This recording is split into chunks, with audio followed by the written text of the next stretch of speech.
Hello students, গতদিন আমরা পড়েছিলাম কবিতা ও বিজ্ঞান জগদীশচন্দ্র বসুর। এটি একটা প্রবন্ধ। এই প্রবন্ধটির আজকে গতদিন শেষ করে দিয়েছিলাম, কিন্তু কিভাবে প্রশ্ন লিখতে হবে, কিভাবে কোথায় পড়তে গেলে আলোকপাত করে পড়তে হবে, অর্থাৎ কোথায় পয়েন্ট আউট করতে হবে উত্তরের জন্য, সেই বিষয় কিংবা সেই প্রকৌশলটুকু শেখানো হয়নি। এবং তার জন্যই আজকে ওই ক্লাসটিকে আবার নতুন বিষয় নিয়ে নতুন দিক দেখিয়ে বলছি। আজকে এই গল্প প্রবন্ধটিকে আমি কয়েকটি ভাগে ভাগ করে দেখাচ্ছি। ধরো প্রতিটি প্যারাগ্রাফ একটা ভাগ, তাই যদি হয় তাহলে এখানে মোট ভাগ আছে 9টি, অর্থাৎ 9টি প্যারাগ্রাফ এই প্রবন্ধটিতে আছে। এবং মনে রাখবে, জগদীশচন্দ্র বসু একজন বিজ্ঞানী ছিলেন, তাই তার লেখা, তার প্রবন্ধ ভীষণভাবেই বিজ্ঞান ভিত্তিক। বিজ্ঞান ভিত্তিক মানে এখানে ইকুয়েশন পর্যন্ত রয়েছে, কিভাবে বিষয়টিকে প্রমাণ করা যায় সেটাও রয়েছে। তিনি কোনো কল্পনা ভিত্তিক লেখা এখানে লেখেননি, যা লিখেছেন সম্পূর্ণভাবে একটা সায়েন্স। তিনি দেখিয়েছিলেন, গতদিনের ক্লাসে বলেছি, কবিতা আর বিজ্ঞান একে অন্যের থেকে আলাদা নয়, একে অন্যের সাথে সংযুক্ত, এবং দুজনেরই উদ্দেশ্য এক। এই বিষয়টিকে গত ক্লাসে আমরা বলেছি। এখন গত ক্লাসেও আমি হাইলাইট করে দেখিয়েছিলাম যে কোন কোন বিষয়ে পড়ার সময় আলোকপাত করতে হবে। প্রথম শব্দ হচ্ছে ভেদবুদ্ধি। প্রথম শব্দ হচ্ছে ভেদবুদ্ধি। ভেদবুদ্ধি। এবং গতদিনের ক্লাসে বলেছিলাম যে ভেদবুদ্ধি কথাটির অর্থ, ভেদ তো সব বুঝতেই পারো, ইংরেজি শব্দ ব্যবহার করে তোমরা বিশেষ অভ্যস্ত। ভেদ মানে হচ্ছে ডিফারেন্ট, ডিফারেন্সিয়েট করা, ডিফারেন্স করা। আচ্ছা, এখন বুদ্ধি, বুদ্ধি হচ্ছে আমরা বিভিন্ন কাজ করার জন্য যে মানসিক শক্তিটিকে লাগাই তাকে বুদ্ধি বলে, ইংরেজিতে তাকে বলে আইকিউ। এখন ভেদ ও বুদ্ধি, বুদ্ধি তো খুবই ভালো জিনিস, গত ক্লাসেও বলেছি যে যা ছাড়া আমাদের জীবন পরিচালনা করাই কষ্ট। তো সেখানে যদি ভেদ তৈরি করা হয়, তার মধ্যে একটা সূক্ষ্ম অর্থ বেরিয়ে আসছে, সেই সূক্ষ্ম অর্থটিকে ভেদ মানে বুদ্ধির মধ্যে একটা ভেদ লাগানো। সেই ভেদটা কি মানে অন্য বিষয়, এক বিষয় থেকে অন্য বিষয়ের সঙ্গে একটা ডিফারেন্স তৈরি করা, মানে আমার বিষয়টি আমার বিষয়, অন্য বিষয় এখানে গণ্য নয়। কিন্তু কথাটি জগদীশচন্দ্র বসু অস্বীকার করেছেন, বলেছেন যে প্রতিটি বিষয় প্রতিটি বিষয়ের সঙ্গে সংযুক্ত। এর একটা ব্রড অ্যাসপেক্ট হচ্ছে মানব কল্যাণ, এবং সেই মানব কল্যাণ করার জন্য প্রতিটি বিষয় উপস্থিত, এবং প্রতিটি বিষয় যদি মানব কল্যাণের জন্য উপস্থিত হয়ে থাকে তাহলে তাদের মুখ্য উদ্দেশ্য এক। তো এই ভেদ বুদ্ধি একটা বিশেষ শব্দ। এখানে তিনি একটা বিশেষ জিনিস দেখিয়েছেন, আবার একটা ডিফারকেশন কিংবা একটা ভিন্নতা দেখিয়েছেন। সেটা কি বলছে, প্রাথমিক শিক্ষার ক্ষেত্রে ভেদ বুদ্ধি থাকবে। মানে প্রাথমিক শিক্ষা, সেটা গত ক্লাসেও বলেছি, ছোট ছোট বাচ্চাদের বোঝানোর জন্য, যেমন এটা ইংরেজি, এটা বাংলা, ইত্যাদি ইত্যাদি, হ্যাঁ, সেখানে দরকার। তাহলে দেখো, এই কথাটিকে বিশেষভাবে জানতে হবে। বিশেষ করে তোমাদের খাতায় ছোট্ট করে একটা নোট তৈরি করে নিতে হবে। এই প্যারাগ্রাফের মধ্যেই উত্তর আছে।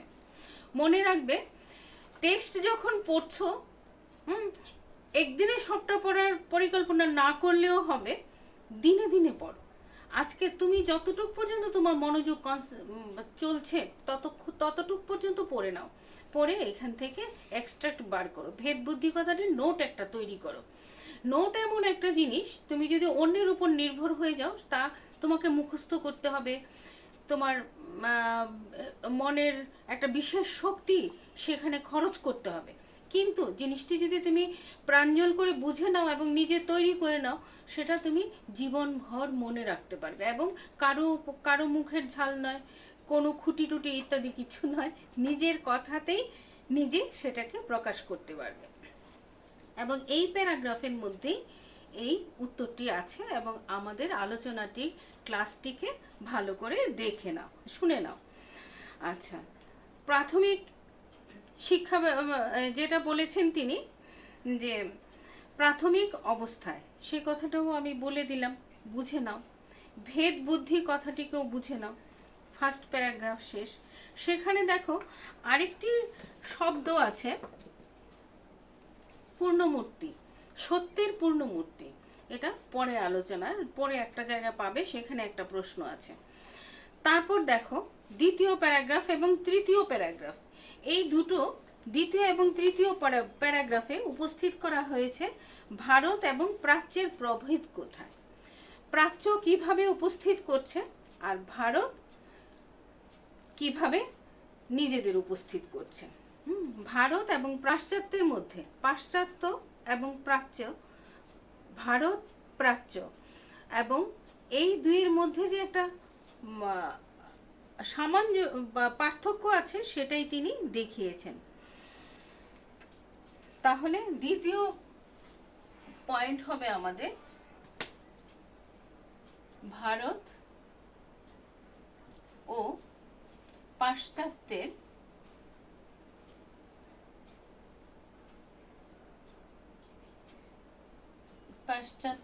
প্রভেদ।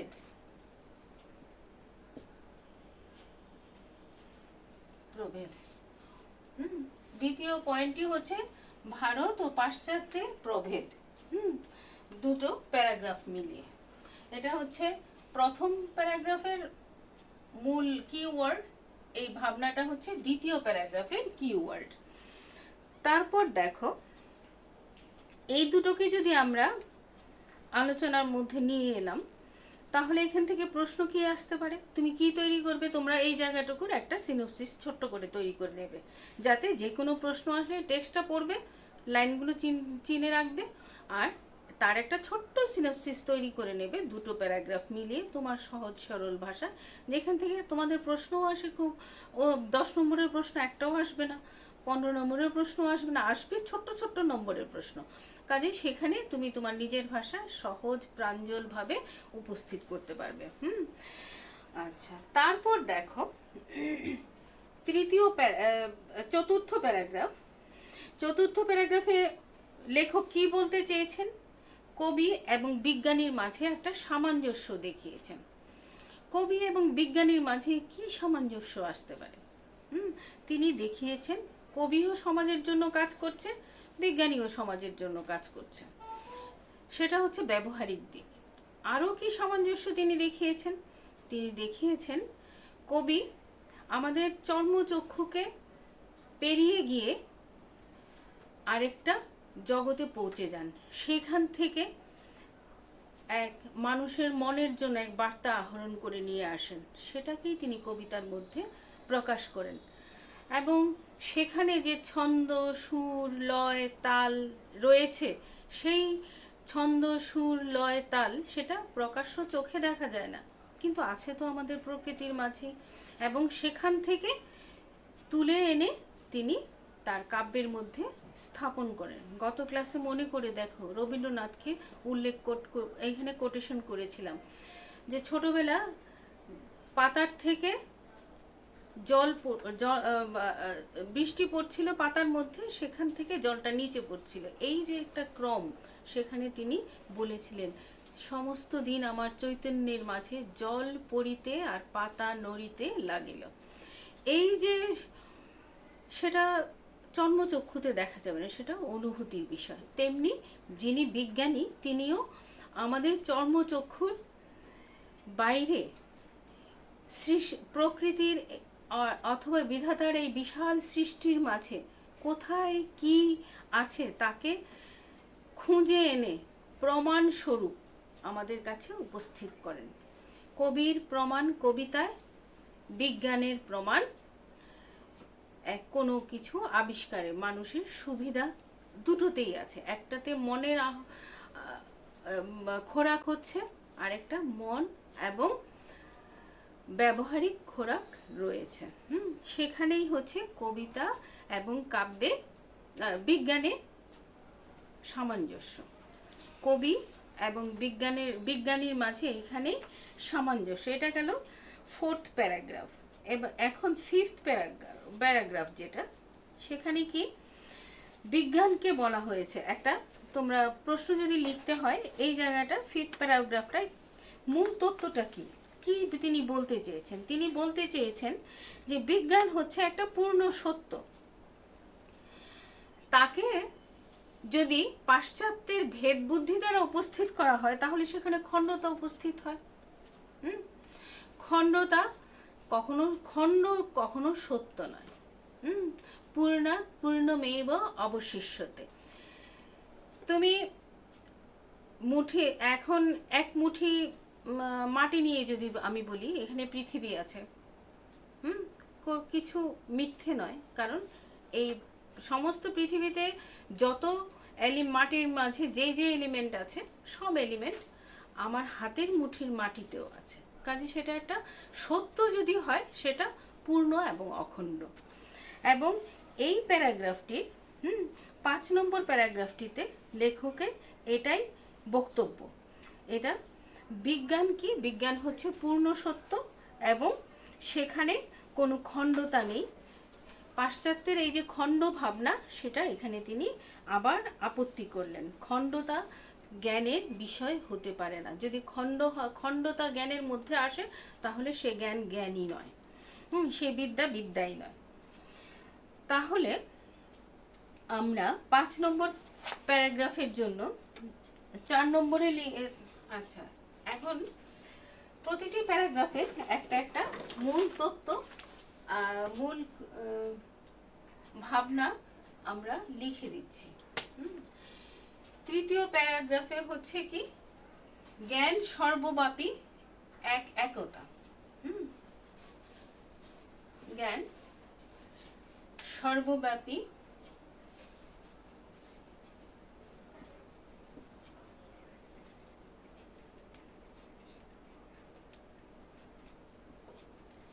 এবং তাই প্রকাশ পাচ্ছে বিজ্ঞানে আর কবিতায়।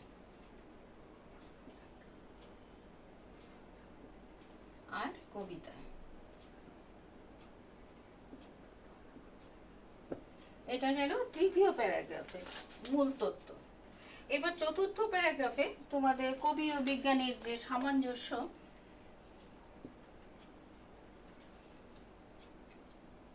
কবিতা আর বিজ্ঞানে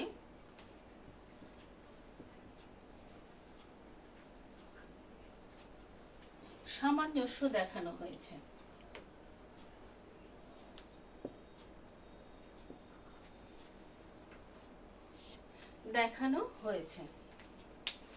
তা এখন তারপর আসছে আমাদের পঞ্চম প্যারাগ্রাফ। পঞ্চম প্যারাগ্রাফে আমরা দেখলাম বিজ্ঞান, এখানে তিনি বিজ্ঞানের কথা বিশেষ করে বললেন। বিজ্ঞান কি? বিজ্ঞান বলছেন এক অখণ্ড সত্য।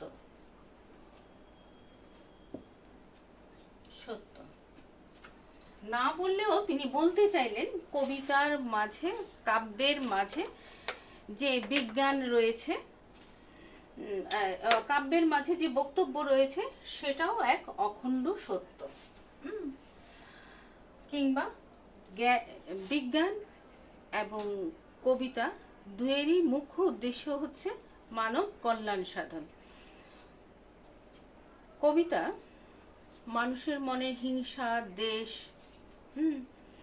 দুশ্চিন্তা, দুর্ভাবনা সবকিছু মুছে দিতে পারে। কবিতা সবাই তোমরা পাঠ করো না, কিন্তু গান কিন্তু সবাই শোনো। সেটা কবিতারই একটা ভিন্ন মূর্তি। এখন দেখো, যখন তোমার মনে কখনো কোনো দুশ্চিন্তা হচ্ছে, টেনশন হচ্ছে, ভাবছো যে ভাল লাগছে না, তখনই কিন্তু তুমি গান শুনতে চাইছো। কেন? কারণ সেখানে তুমি মনের শান্তি খুঁজে পাচ্ছ। তাহলে তোমার মনকে সৃষ্টির জন্য সৃষ্টিমুখী কে করছে? কবিতা, গান, কাব্য, নাটক, সিনেমা, এগুলি সব সাহিত্যের বিভিন্ন অংশ কিংবা অঙ্গ।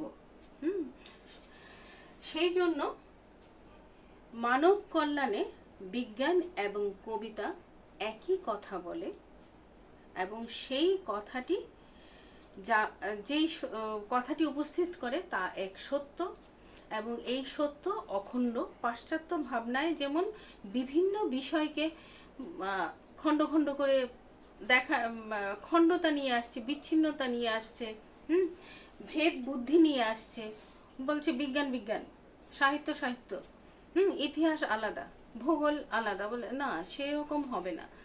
সেটা হচ্ছে প্রাথমিক জ্ঞানের ক্ষেত্রে। কিন্তু যখন এই প্রাথমিক জ্ঞানকে পেরিয়ে আমরা বৃহত্তর জ্ঞানের দিকে যাচ্ছি, সেখানে কোনো খণ্ডতা নেই, সেখানে অখণ্ড পূর্ণতা। এটাই তিনি বললেন 5 নম্বর প্যারাগ্রাফে। 6 নম্বর প্যারাগ্রাফ যেটি, সেখানে কবি আর বিজ্ঞানীর মাঝে সামান্য একটা পার্থক্য তিনি করলেন। কবিতা ও বিজ্ঞানে একটা পার্থক্য করলেন। এই পার্থক্যটা কি? পার্থক্যটি হচ্ছে, আমরা কথায় বলি কল্পনার গুরু গাছে চড়ে। কবির কল্পনা সীমার বাঁধন হারায়, কিন্তু বিজ্ঞান কখনো সীমা হারাতে পারে না। সীমা ভেতরে থেকে বিজ্ঞান, কারণ বিজ্ঞানকে প্রমাণ করতে হয়, সামনে এনে প্রমাণ দিতে হবে, এবং কিন্তু তারও ব্রড অ্যাসপেক্ট আছে। এখানে উদাহরণ রাখছি তোমাদের বোঝার জন্য।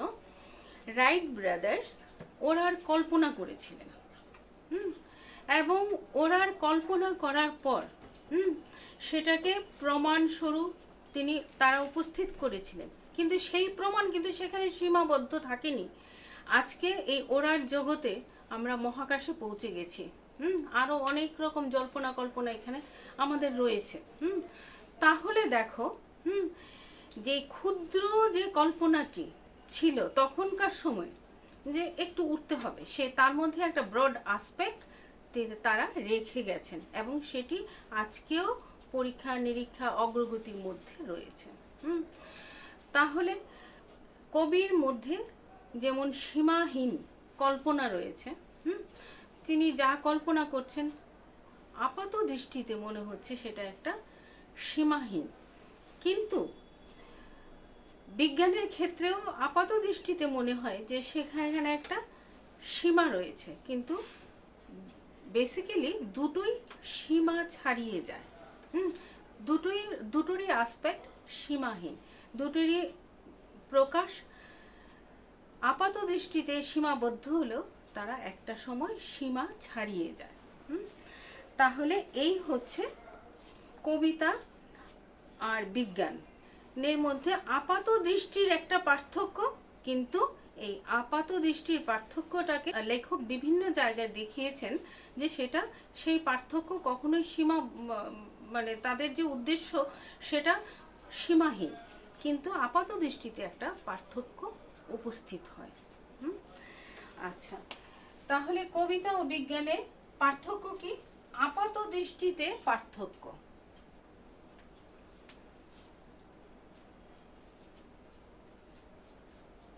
আপাত দৃষ্টি,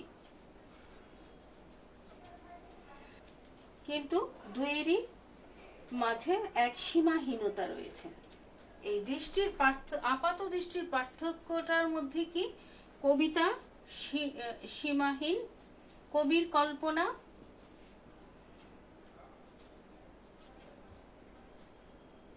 কল্পনা সীমাহীন,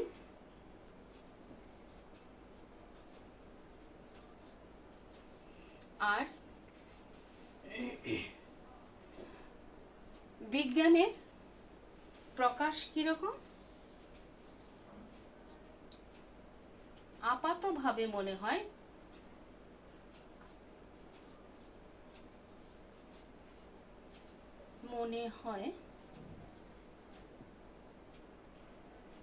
সীমায় বাধা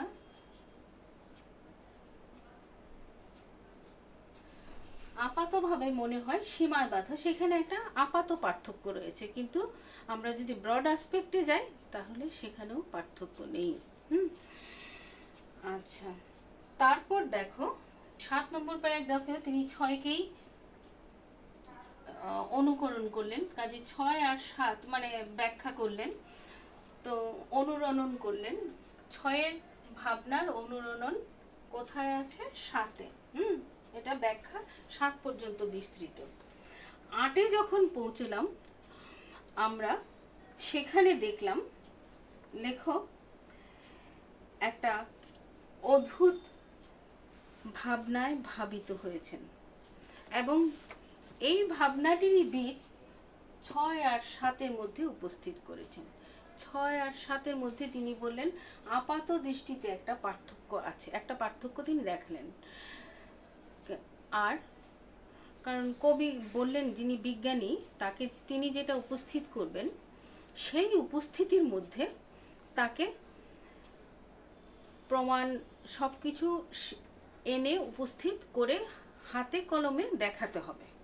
তো কাজেই সেখানে সেটা অনেক বেশি শ্রম সাপেক্ষ, অনেক পর্যবেক্ষণ সাপেক্ষ, প্রমাণ সাপেক্ষ, সেই জন্য তার মধ্যে একটা কঠিন বাস্তব রয়েছে।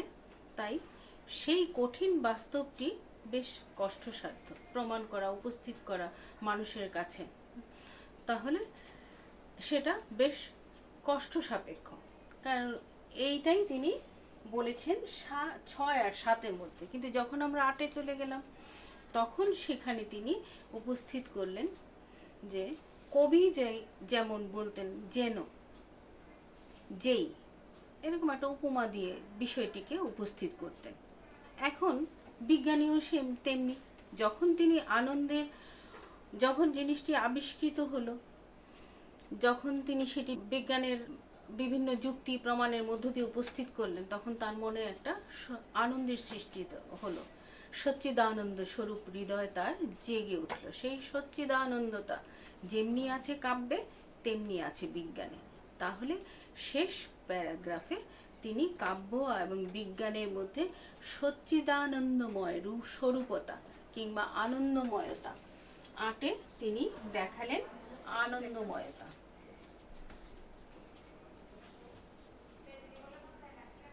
আনন্দময়তা কিসের আনন্দময়তা? সৃষ্টির আনন্দময়তা, যা কাব্যেও রয়েছে বিজ্ঞানেও রয়েছে। তাকে বলা হয়েছে সচ্চিদানন্দ স্বরূপতা। আর বলা হয়, আর লেখক বললেন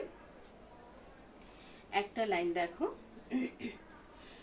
এইরূপ হঠাৎ চক্ষুর আবরণ অপসারিত হইয়া এক অচিন্তনীয় রাজ্যে সৃষ্টি হয়, যখন বৈজ্ঞানিককে অভিভূত করে, তখন মুহূর্তের জন্য তিনিও আপন স্বাভাবিক আত্মসংবরণ করিতে বিস্মৃত হন এবং বলিয়া ওঠেন যেন নহে এই সেই। দেখো চলে এলো বিজ্ঞানীর ভাবনাতেও যেন,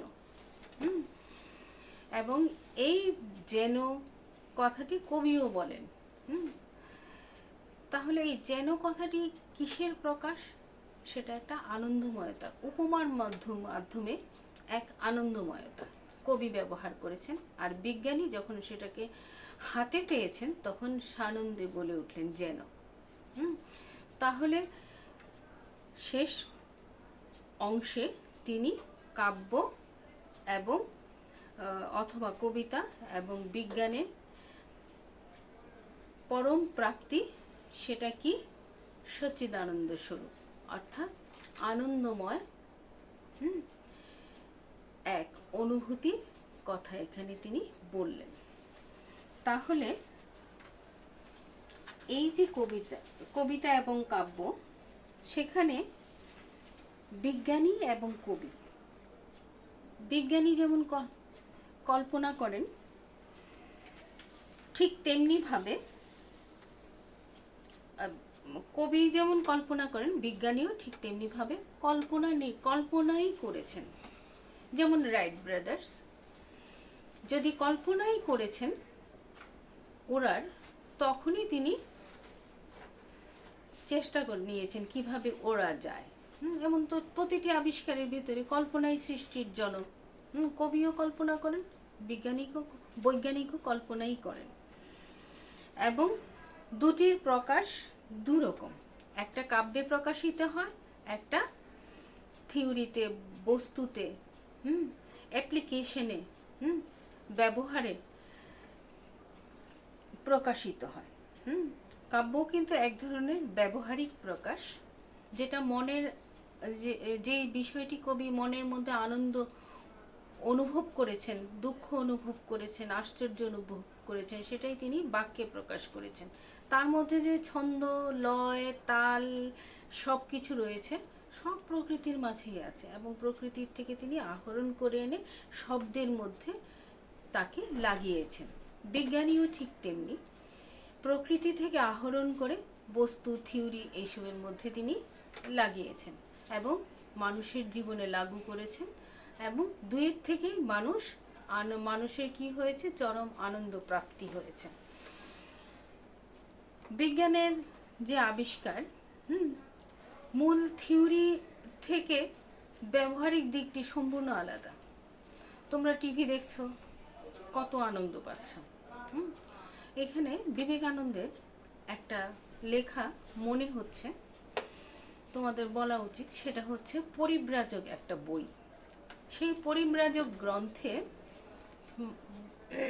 বিবেকানন্দ এক জায়গায় আলোচনা করেছেন যে দেখো, গতি, অর্থাৎ তোমরা এখন গাড়িতে চলছো, স্কুটার চাই, বাইক চাই, কত আবদার, কারণ কি গতি পছন্দ করছো। পায়ে হেঁটে সেই গতি আসে না, বাইকে আসে, স্কুটারে আসে, স্কুটিতে আসে। তো এইসবে একটা গতির মাঝে একটা আনন্দ। মানুষ সৃষ্টির প্রথমে সেই গতির মাঝে আনন্দ পেয়েছিল। তখন কিন্তু এরকম স্কুটার, বাইকটা কিছু ছিল না, কিন্তু তুমি যে হুইলটা ব্যবহার করছো, যে চাকাটা ব্যবহার করছো তোমার বাইকে, তোমার স্কুটিতে, কিংবা আমাদের গাড়িতে, কিংবা অন্য কোনো যে কোনো যান, এই যে চাকাটা তুমি ব্যবহার করছো, এই হুইলটা ধরো সৃষ্টির শুরুতে একটা গাছের লগ কিংবা গড়িয়ে দিলে চলে গেল অনেকটা দূর, তার একটা গতি। সে তার থেকে যখন একটা ফ্ল্যাপ তৈরি করা হলো, এরকম গোল একটা অংশ বার করা হলো, তার গতিটা আবার আরো বেশি। তারপর এই থেকেই ধীরে ধীরে মানুষের সাম্রাজ্যে এলো গতির ভাবনা। তারপর শব্দ। তো শব্দটা দেখো, একটা বৃষ্টি হচ্ছে, পাতায় পড়ছে, একরকম শব্দ হচ্ছে। টিনের চালায় পড়ছে, রবীন্দ্রনাথের শ্রাবণ সন্ধ্যাকে এখানে মনে করছি, টিনের চালায় পড়ছে, একরকম শব্দ হচ্ছে। এই জলটাই বিভিন্ন জায়গায় পড়ে পড়ে বিভিন্ন রকম শব্দের সৃষ্টি করছে, এবং এই শব্দগুলিকে আমরা বিভিন্ন যন্ত্রের মাঝে ধরছি। তাহলে প্রকৃতির মাঝেই আছে, তাকে বিজ্ঞান অ্যাপ্লিকেশনে নিয়ে আসছে। কবির মনের ছন্দ, সুর, লয়, তাল সবকিছু প্রকৃতির মাঝেই আছে, কবি সেখান থেকে আহরণ করে নিয়ে এসে কাব্যের মাঝে উপস্থিত করছেন। তাহলে সব মিলিয়ে এই যে কবির মনের ভাবনার প্রকাশ সৃষ্টিতে, বিজ্ঞানীর মনের ভাবনার প্রকাশ সৃষ্টিতে, সব কিছুরই প্রকাশ সের মাঝে আছে এক আনন্দময়তা, আনন্দ স্বরূপতা। এবং সেই আনন্দময়তা কিংবা আনন্দ স্বরূপতাই হচ্ছে সৃষ্টির মুখ্য উদ্দেশ্য। প্রতিটি বিষয়ই তাই সৃষ্টি করে চলেছে অনন্তকাল ধরে, এবং সেখানে কোনো ভেদ বুদ্ধি বা বিভাজন সৃষ্টি হতে পারে না। সেটা হচ্ছে বৈজ্ঞানিক জগদীশচন্দ্র বসুর ভাবনা এই প্রবন্ধে। আজকের ক্লাস এখানেই। তোমরা এইভাবে প্যারাগ্রাফ অনুযায়ী বিষয়বস্তু, প্রতিটি প্যারাগ্রাফের একটা একটা থিম তৈরি করে নেবে, ছোট ছোট করে নিজের ভাষাতে, এবং সেটাকে যখন নিজে তৈরি করছো তখন দেখবে প্রকাশ করতে অনেক সহজ, মুখস্থ করতে হচ্ছে না, আনন্দের সঙ্গে লিখতে পারছো। আজকে এখানেই রাখছি।